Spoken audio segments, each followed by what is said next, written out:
Confidentialité oblige, l'assurance maladie ne donne aucun nom de cas contact. C'est donc notre collègue qui témoigne.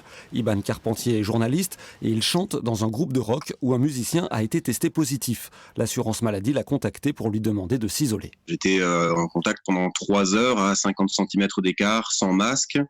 Donc voilà, c'était ça vraiment qui entrait en ligne de compte et c'est là que j'ai appris que j'étais donc cas contact. En fait, vous avez été en contact avec une personne diagnostiquée positive au Covid-19. Ce sont des équipes de traçage qui téléphonent. Nous sommes à Brive. Marjorie et Agnès accompagnaient jusqu'ici les patients à leur sortie d'hôpital. En mai, elles se sont portées volontaires pour entrer dans les brigades sanitaires.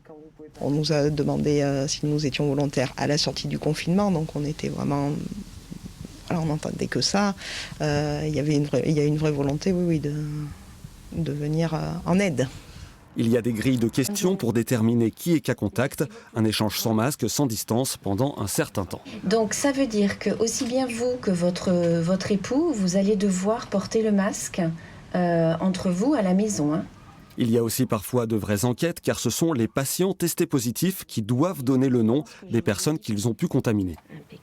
On n'a quelquefois qu'un seul prénom, pas de date de naissance, un numéro de portable et on ne sait pas chez qui on arrive en fait. On a eu des cas comme c'est Patrick qui se trouve en fait sur la cabane du parking de la plage machin. Bon, du coup, comment ça se passe aujourd'hui ? Une mobilisation 7 jours sur 7. On peut être appelé par l'assurance maladie, même en plein week-end. Sur la région de 33, comment on s'occupe ? Non, ce n'est pas un canular. On appelle tous les patients à contacter, y compris le samedi ou le dimanche, parce que le virus il continue de circuler le samedi et le dimanche.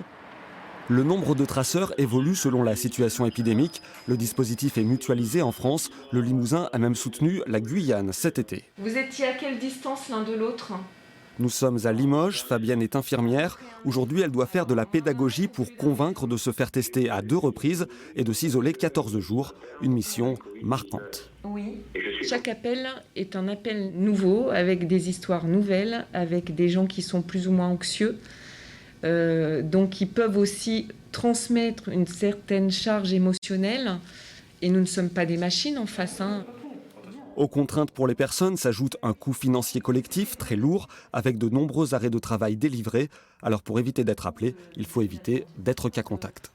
On voit bien que ce message, il a encore besoin d'être expliqué, car pour certains, ils pensent que c'est seulement dans certaines situations. Or non, les gestes barrières, c'est à chaque fois qu'on est en contact avec quelqu'un d'autre. C'est systématique. Globalement, les personnes appelées se montrent jusqu'ici très compréhensives. Personne ne sait combien de temps le dispositif restera en place.